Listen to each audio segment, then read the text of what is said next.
It breaks my heart. Collective leadership, coming together from the mayor to the council to the leaders of every department of this city is not happening. You know, I've lived here for 50 years. You know, I haven't wanted to come down because I was afraid of what I could see, and it was a lot worse than I could even imagine. People can't get to needed housing. I'm very disappointed that there hasn't been more activity to the homeless camps. You probably hear some frustration in my voice, and I am frustrated.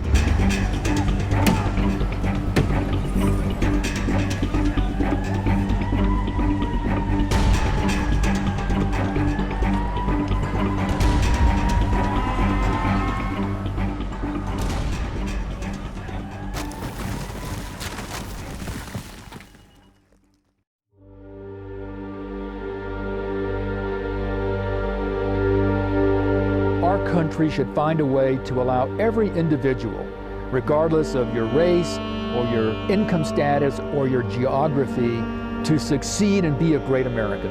And I believe the Democratic Party embraced those values that I believed in and made it possible for millions and millions of young Americans like myself become a productive citizen of this country.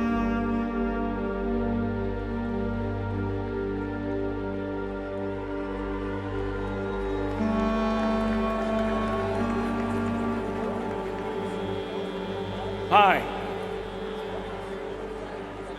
I'm Wellington Webb, the former mayor of Denver, Colorado.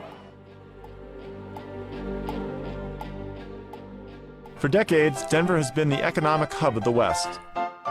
Today, business activity is more important than ever to solve Denver's budget crisis. Hi, I'm John Hickenlooper. I normally don't wear fancy suits, but now I'm running for mayor. It means that money for important things like education, transportation, and healthcare keeps falling and falling.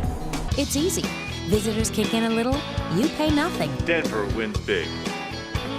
Vote yes on 1A. It's an easy choice.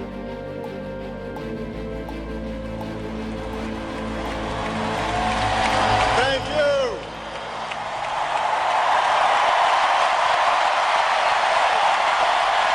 Thank you.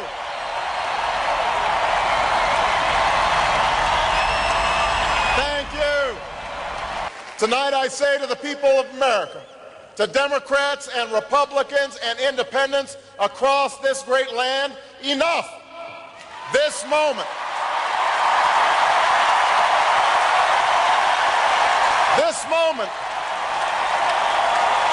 this election is our chance to keep, in the 21st century, the American promise alive.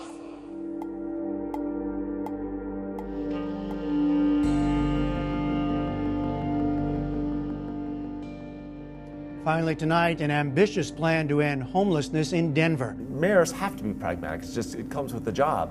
And whether homelessness, a classic example. We went out and we measured how many homeless we had, how much were we spending, $40,000 per person per year on the chronically homeless to perpetuate lives of misery.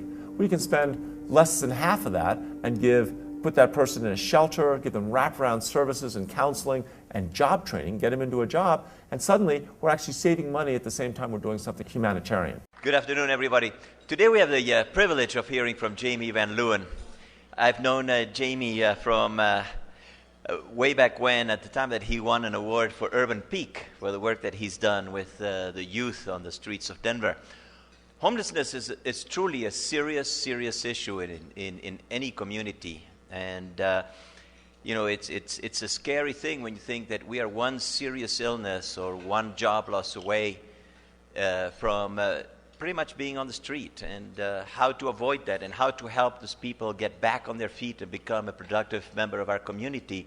It's one of the challenges that the mayor took on and promised to end homelessness in 10 years. It's an interesting time to be talking about homelessness. That 4 years ago we talked about what it would look like for us to take a plan and to take something that seemed to kind of be a little bit outrageous, the idea of ending homelessness and putting it into implementation. 4 years later, we're talking about not just what the plan looks like, but the impact that issues like the economy has in terms of what it takes to end homelessness. Along came the mayor and he said, well, I don't want to just move a person or two off the streets. I really want to end homelessness in 10 years. And he invited me to join the administration. When I was appointed to join the mayor's team, my friends had a great time with it. End homelessness in 10 years, they said. So that means in 10 years, if we find a homeless person, then you'll be fired. And there's always a group on the periphery of any issue, especially an issue that's got serious amounts of money tied to the solution, that are going to wave their arms and say, it's a hoax, it's phony. Thank you so much for coming out this morning. My name is Benny Milner. I am the Executive Director of Denver's Road Home. We want to thank you for joining us on this crystal clear, blue sky, Colorado day. And we're here this morning to reaffirm Denver's Road Home's commitment to the Better Way to Give campaign. In total, Denver's Road Home has raised more than $200,000 from the donation meters and additionally generated a lot of public awareness, which is key.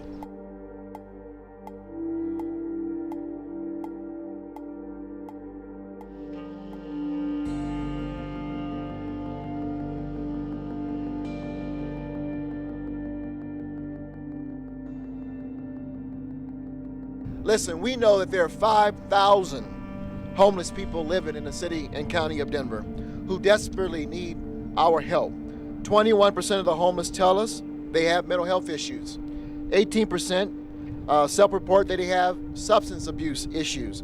And for these reasons, every dollar donated through these meters will go to support mental health and substance abuse programming in the city and county of Denver.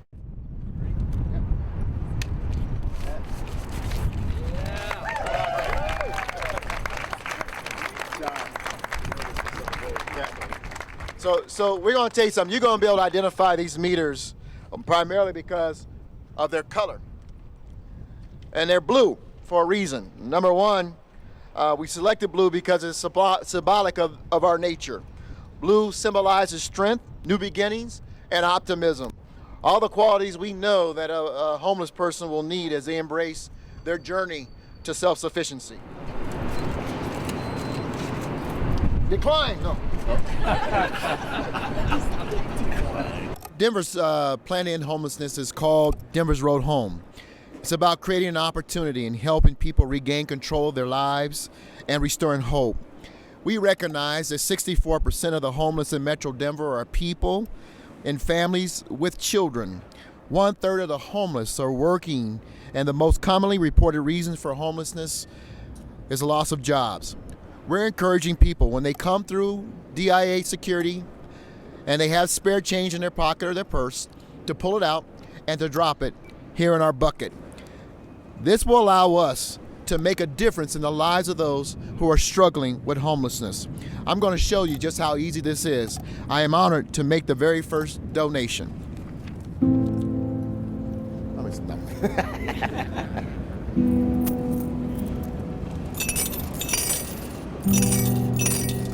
Ta-da!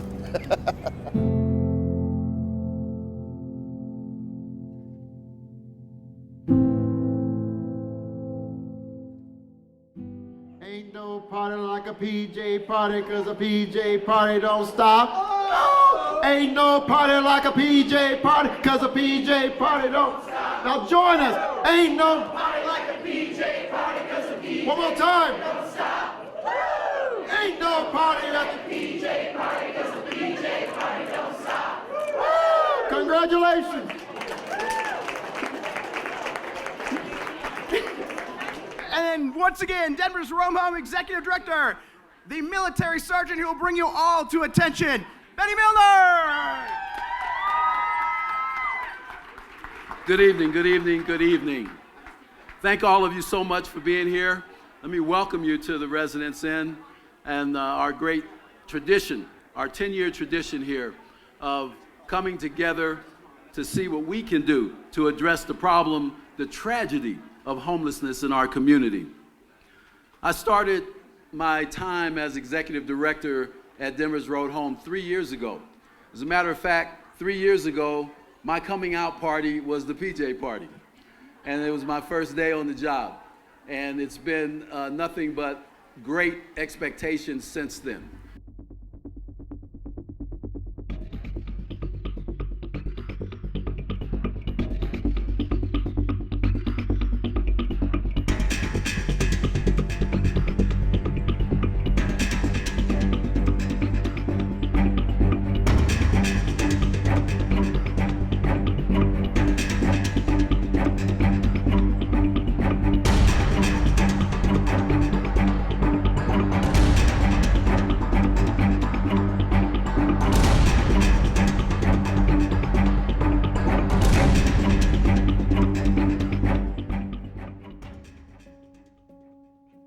As I had mentioned, our homeless populations, where you have a tremendous workforce population that cannot afford the rents, where you have, as I mentioned, our senior population. Then you have a growing number of youth who are aging out of foster care, who don't have sustainable sort of housing plans, as well as mixed within that are sort of traditional chronic homeless, who over 13 years ago, then Mayor Hickenlooper had announced and created Denver's Road Home to address then a fundamentally different Denver. But now that population is far exceeded by the number of individuals and families who are experiencing homelessness who are working.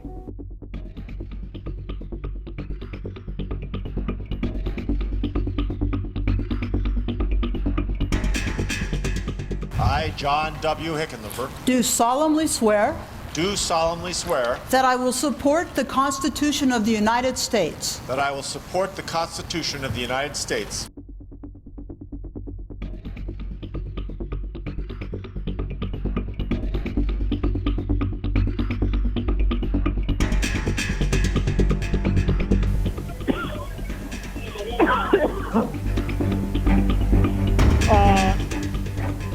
I will say, and I apologize, I mean, it's very hard to breathe. This is going on now on the west steps of the Capitol.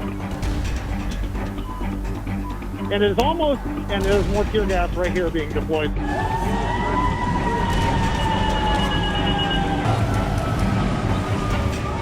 My take on Denver right now is that it is a city facing a significant set of challenges.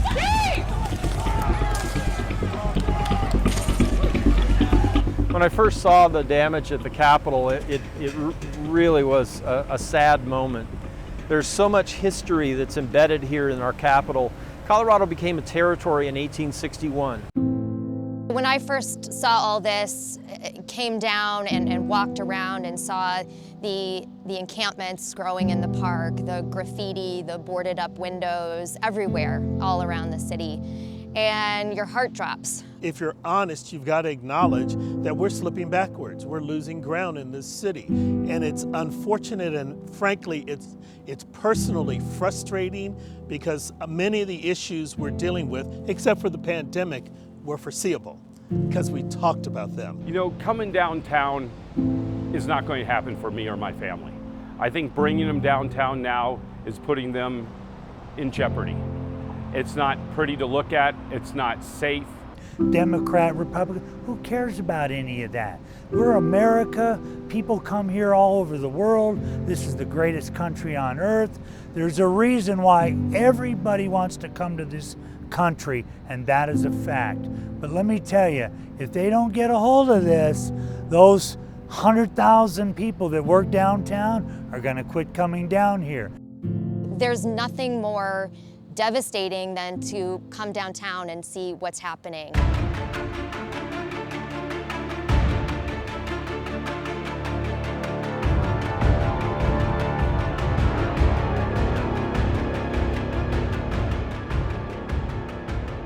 I always felt safe here from the very beginning, since '98. I don't feel safe anymore, and that's sad. I wouldn't bring anyone down here for anything. It's just been a disaster for these companies economically, having to pay for all the services caused by this. And I heard, I believe it was a Denver council person made the statement, well, they're insured, insurance will cover it. Well, hell no, it will not. I was in shock. And then I just turned sad. I mean, I actually had tears in my eyes by the time I got down to 16th Street Mall. That's no lie. And then I got pissed. When we were down there working on the mall and I saw all these idiots. I mean, I don't care, white, black, you name it, they were down there. We saw homeless people get hit by these crowds, beaten in the middle of the street for no reason. They were out of order and no one was there to try and squash the events. It was free willy. It was sickening. I served my country for this, and I own it. They've had their message up for over 7 weeks now. I'm sure everybody's read it. Everybody's read it 5 times over. It's time for me to have my memorial back. My plan of attack is to scrub it off by hand. Like you're seeing, they see me earning it, and they're gonna respect me enough because I'm sweating and scrubbing by hand that they're gonna respect me enough to just let me have my project. And I got a long way to go. These letters are recessed. So the paint, it's a rough cut and the paint won't come out.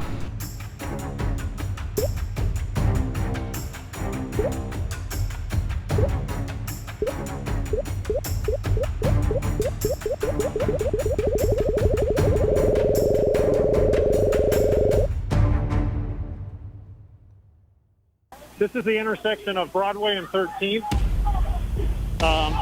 This is where they went, Randy. You can see that on your screen. A little over 2 hours into our live coverage with Stephen Tubbs on the ground at Civic Center Park, downtown Denver, as the night's round of protests continues.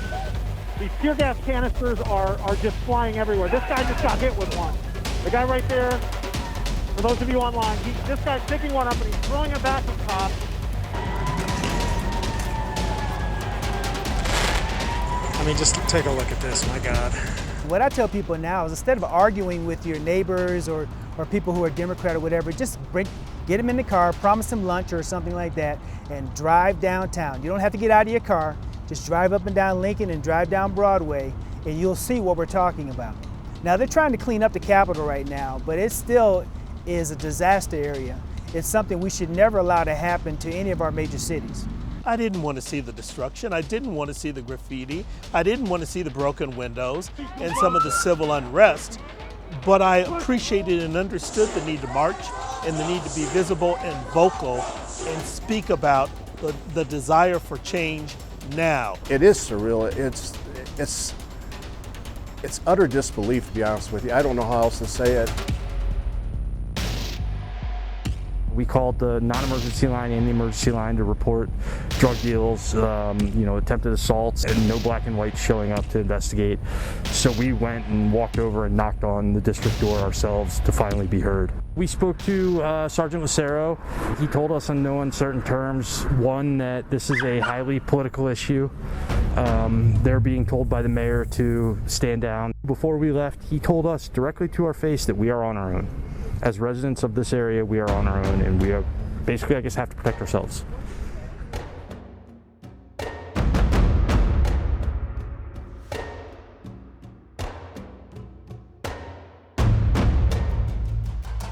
Yes. So, sweeping unhoused folks is actually against CDC guidelines that were issued. So I'm wondering why the city of Denver has chosen to go against the CDC guidelines for how to interact with these encampments. The CDC says, unless individual housing units are available, do not clear encampments during community spread of COVID-19. And what you see are encampments that have not been cleared. When we have gone in, we've gone in to clean them from the public health threat.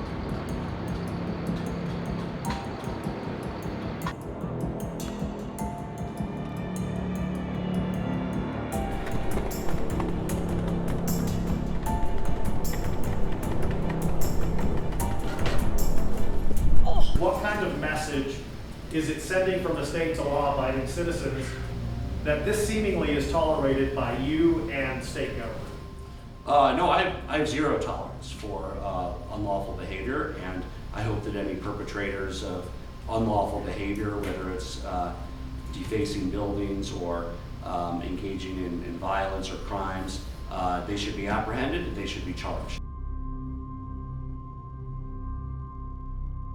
It's not just a building. I mean, this is kind of it's a big part of our republic. It's who we are. It's our state capital.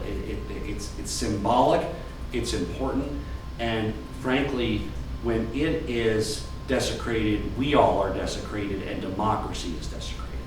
I thought Denver voters voted for the camping ban, but it seems like maybe they didn't. I don't follow Denver politics, but I mean, this is something that's up to voters. If cities want, they can have tents on their streets. But the city says that it's state property.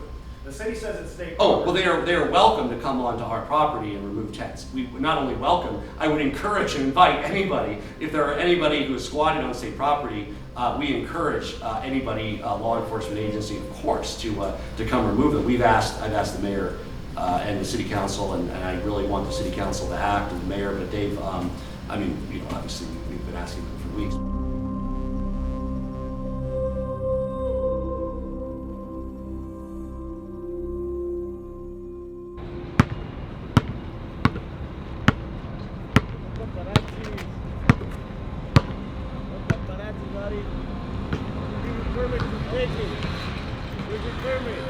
Every city in the country looks like Denver right now. And until we as a society say this is not acceptable, and we are not going to allow camps and I hate to use this word, but anarchy on our streets, it will continue to happen. For us, it's a bunch of I told you so, because this nation's been in a housing crisis for decades. And we've been talking to local leaders since our inception almost 8 years ago that you can't just continue to build luxury housing, not build budget housing, and not to expect something bad to happen, especially if there's some sort of stressor. The philosophy of homelessness in America for the past 35 years has been to warehouse and disperse. Investors would rather keep a building empty if they think that they can make money on it through equity or whatever, versus like, hey, if I lowered the rent, everybody'd be off the streets and I'd have a renter.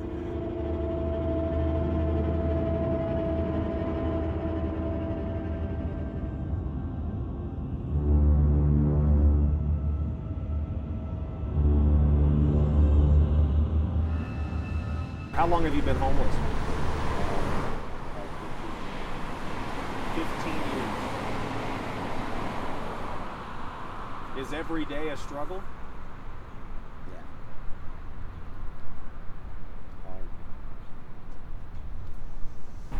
I really haven't talked to my family in a while. Is there anything we can do for you? Pray. How old are you? Old enough to know better. A number of these people choose this lifestyle, and I feel that they do because I was one of those people. I am an individual in recovery from the disease of addiction, and my consequence was being homeless for 2 years. Until there is a level of accountability that goes along with the help that's being provided, I believe that you're going to continue to see the systemic issue. For as long as I, suffering from addiction, can avoid any type of personal responsibility or accountability, and I'm going to be housed or fed, have my medical needs taken care of, I'm going to continue to live that lifestyle. Rather than just like, okay, your life blew up, here's a place to stay, we have assumed, oh, you must have drug and alcohol issues. Now, it's prevalent out there just like it is in the rest of society, but it's a minority. So it's about 40% of folks struggle with some sort of drug and alcohol issues, which means 60% don't, which is most of the homeless community. It is an addiction issue. While we want to make it a housing issue. We want to make it a jobs issue. We want to make it a mental health issue. 70% of the people that are homeless because of the disease of addiction.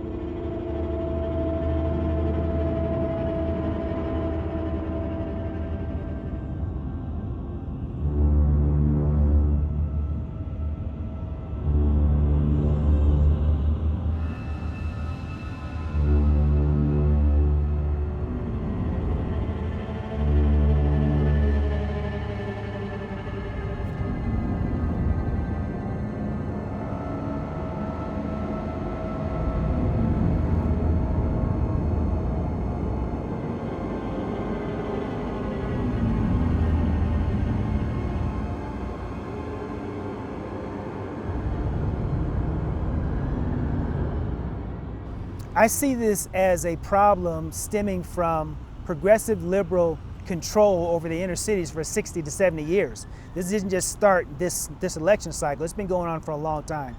And I think the governor and the mayor and the city council and the city managers and even Republicans who are not speaking out about this as the problem. We have to speak out. I want to share that we are not oblivious to the encampments that have sprung up around our city. These are of great concern. They have the potential to be a slate of very serious public health risks for people in them and the neighbors around them. As a city, we are working to strategize how we can continue to address these encampments. But the bottom line is they have become a public health threat, and we're going to have to clean them up in order to keep everyone safe and healthy. The leadership in the city is absent completely. I would say from top to bottom. We have obviously a strong mayor system here, and so we look to the mayor for that level of leadership, for a reallocation of resources to address the needs not just of homelessness, but of people across the board. Homelessness, the lack of affordable housing, congestion, underlying problems with gentrification and the lack of people making a living wage, distrust with the police. I hope everyone who's against the police, when they need help, the cops don't come out. All of those were themes and issues that many of us as candidates talked about needing to address, and this administration has done nothing. Some of these encampments have, quite frankly, have spiraled into acute public health threats.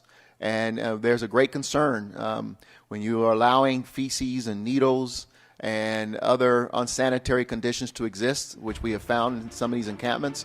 We have to abate them.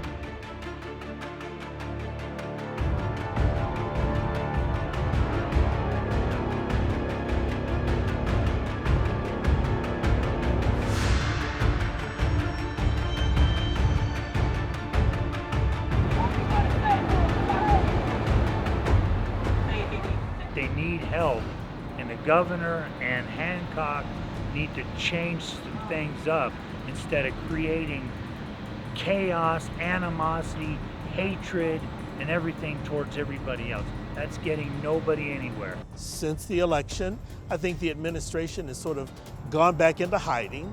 They were not visible for many, many months, and you even saw newspaper articles written about, where's the mayor? What's happening? Why isn't anybody addressing issues? They weren't tackling homelessness. They weren't tackling the lack of affordable housing. COVID-19 has impacted the way we do a lot of things, including how the city of Denver protects and shelters its most vulnerable residents. Denver's Department of Housing Stability, or HOST, responded to this pandemic by leveraging partnerships with service providers to offer around-the-clock shelter at existing facilities, new auxiliary shelters, and hotel rooms. Across these facilities, we are offering shelter, medical support, and other services to more than 2,200 men and women each night. Here's what you need to know about how HOST is working to change the system and outcomes for people experiencing homelessness.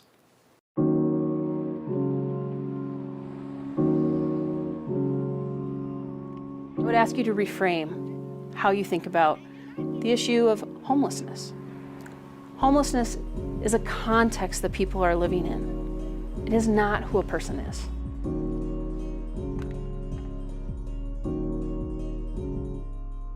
Hi, I'm Britta Fisher, and I'm the Executive Director of the Department of Housing Stability for the City and County of Denver. So here in the City and County of Denver, we look at housing across a whole continuum, from people experiencing homelessness to people at about the median income or the middle point of incomes in our community. More than 100,000 of our households that are under the median income are struggling with their housing costs. They're feeling cost burdened. That means they're spending more than 30% of their income on housing. What we also see is that about 46,000 plus households are spending more than half their income on housing. And when you're cost burdened or severely housing cost burdened, it's hard to afford other necessities, things like medicine and food and transportation. And so we know that here in Denver, we want people to be able to afford and have a healthy and successful and connected life across our housing and income continuum. You know, I just believe every single person in Denver deserves to be healthy, housed, and connected.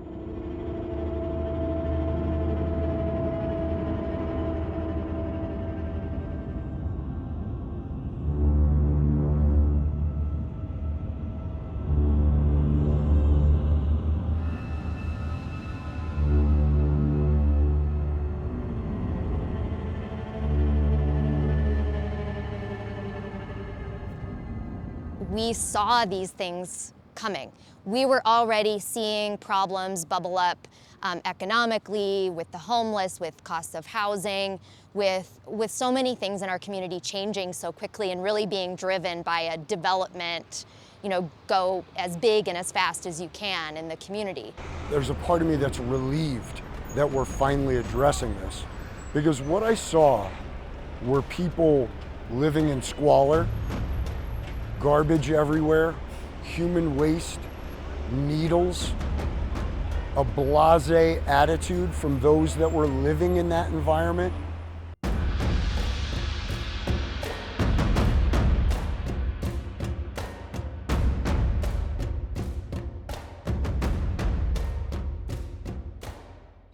We are trying to help folks who are homeless. We're trying to help the community around them.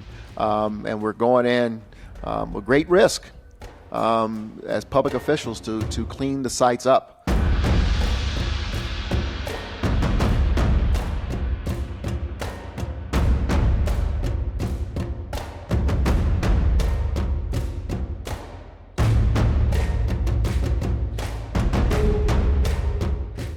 It's easy to demonize the government when we are trying to do what we can to create balance, give access to services, and to help folks.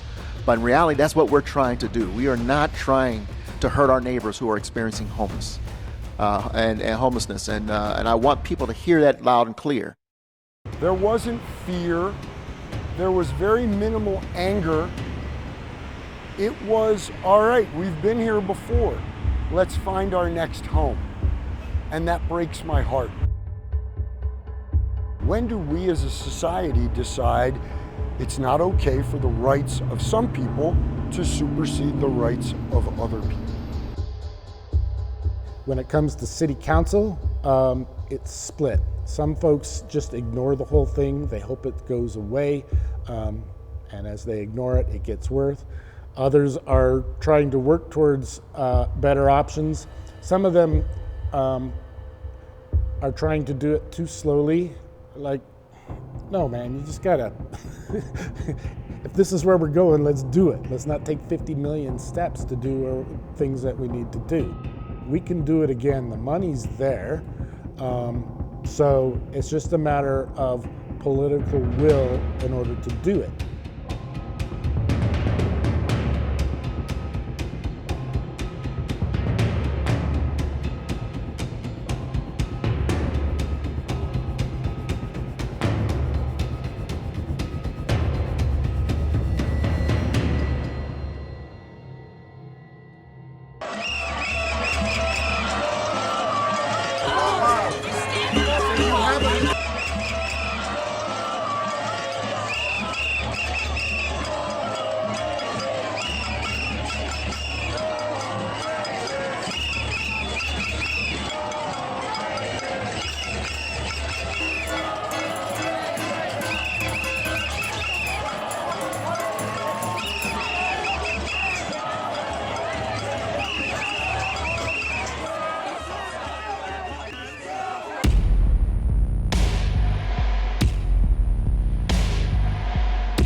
I got kicked on the side of the head right here, and I didn't get punched here.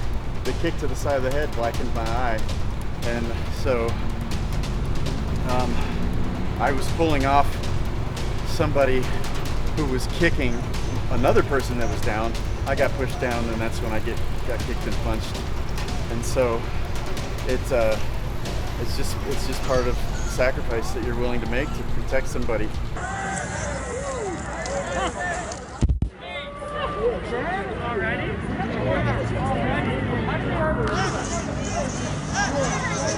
FTP! FTP! FTP! Police started firing explosives in the street, and people on the other side, on the BLM side, started throwing water bottles and rocks at the police. The police then opened fire. Here comes another tear gas canister right here, and you can see that these are being tossed from the dark into this portion of Civic Center Park. I was standing there with my hands in my pockets, and I got shot with a rubber bullet, and that really hurt. Left about a football-sized bruise on my chest. I just find it hard to believe that there was not a better way to handle tonight. They knew this was coming, and yet seemingly didn't do anything more proactive than they did last night. And it's just surprising to me. And I gotta say, I'm disappointed because I've seen in a city that I love a lot of stuff being condoned, allowed, that quite frankly in any city in this country should not happen. There is not a police officer in sight right now. Yo, fuck you guys! And I just got nailed with tear gas. Oh my God.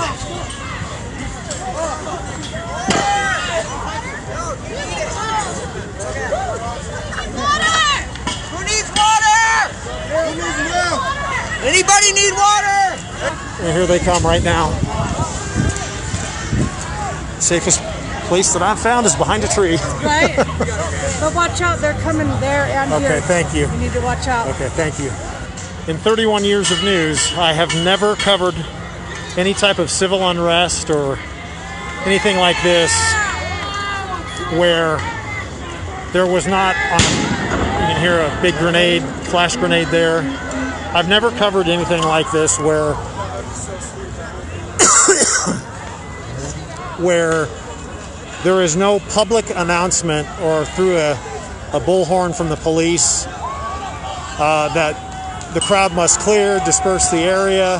I believe the protesters have a right to protest, but not to destroy. Get your word out. Start a dialogue. Don't destroy, because to me it's hurtful. Everything that you're doing against our city, I'm missing the message because I see the destruction. They see the boards and it's just, it says closed and it says danger. This is Capitol Hill Books and the store has been here 39 years.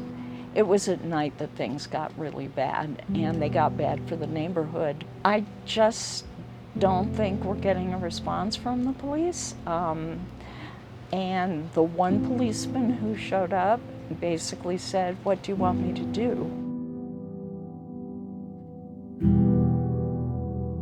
I love Denver and I appreciate it and it's been very good to me. I just can't let them win. Oh, it's sad, and politically there's people that want to point fingers at one particular individual or another. My frustration is I think this is what we achieve or what we receive when there's one-party control of all three branches of government at multiple levels. We've seen recently the Denver police even retreat out of public events that had permits right here in the city of Denver. So when we see the destruction here at the Capitol, when we see the tent city across the street, that's on state property. Well, okay, either allow the state patrol to arrest and then prosecute through either the Attorney General or some court, or Denver take responsibility for it. I would like to see some people get arrested. I would like to see them put some charges on these people, because until they do that, it's just going to continue to escalate. Prosecute people. I understand that the curfew violations were just dismissed. Okay, why have a curfew if you're just going to dismiss those charges?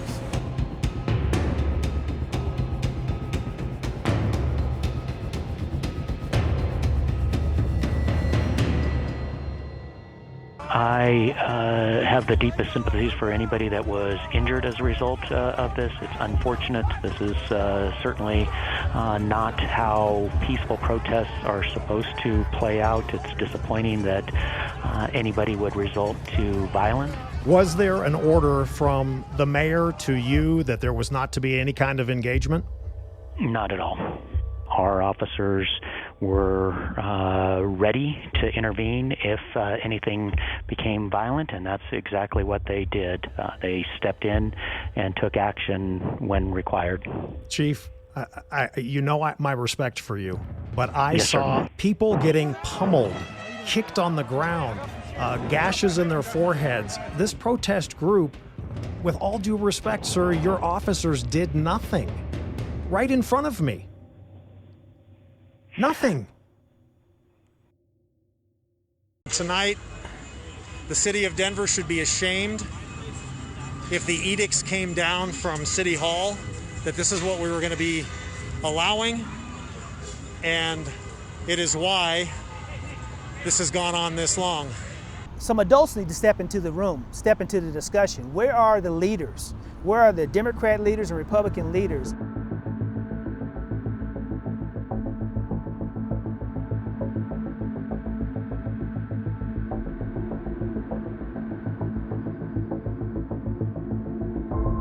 If you don't acknowledge you have a problem, you're never going to solve it.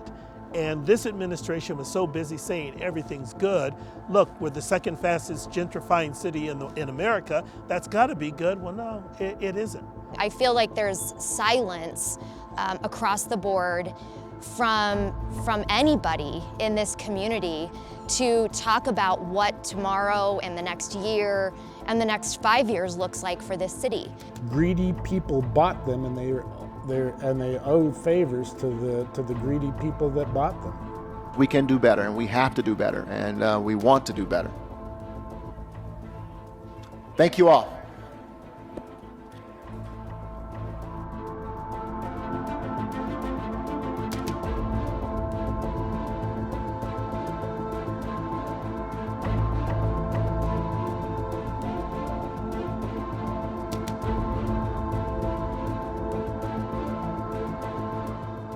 This is becoming extremely bad all over.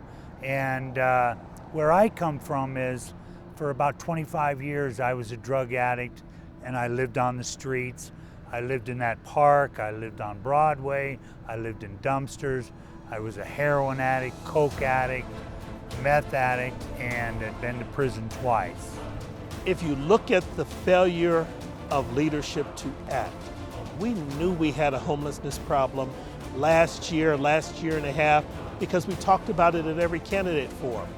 Nothing was done.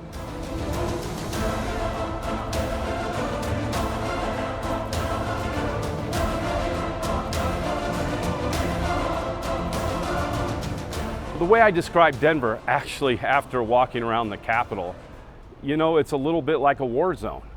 I don't feel safe. I see all this stuff that says fuck the police, fuck Whitey, windows boarded up, encampments everywhere. I don't feel safe. This is Denver, Colorado, 2020. And it is just a shame. Oh shit. Sadness for the world, man. The world is just chaos, and it's getting worse by the day. That's what I think about most of the time when I'm sitting here scrubbing. How could this possibly even happen? There's just no end in sight, in my opinion. I think there will be a regeneration. I just don't know how long it'll take. Is Denver in decay? I would say it's on its way there, but it is not completely in decay, and it's not beyond hope. I got a list of 15 drug programs right now that you can go to for free and start your life over. What's the problem? I really don't know what the solution is, to be honest with you. And that's sad. I'm not going to be the one to give up. Homelessness ends with a house. It's as simple as that. We've done it before in this country. What you get is the reality, and if we don't address the challenges of everybody in this community, we will continue to see decay. We will continue to see more people on the streets. We will continue to see more people losing their homes and their businesses, more people leaving the city, and creating more long-term challenges for Denver. Denver has been in decay for a long time. This is just now the heightened awareness that we're seeing. This documentary and others need to be done to continually shine this light on what's happening in Aurora, what's happening here in Denver, and this is going to spill over to the suburbs. If we don't stop it now, it's coming to your neighborhood.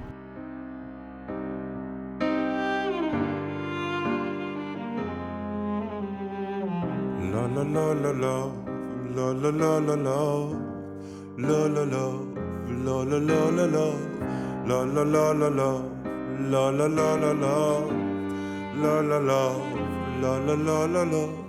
I love America, land of the free.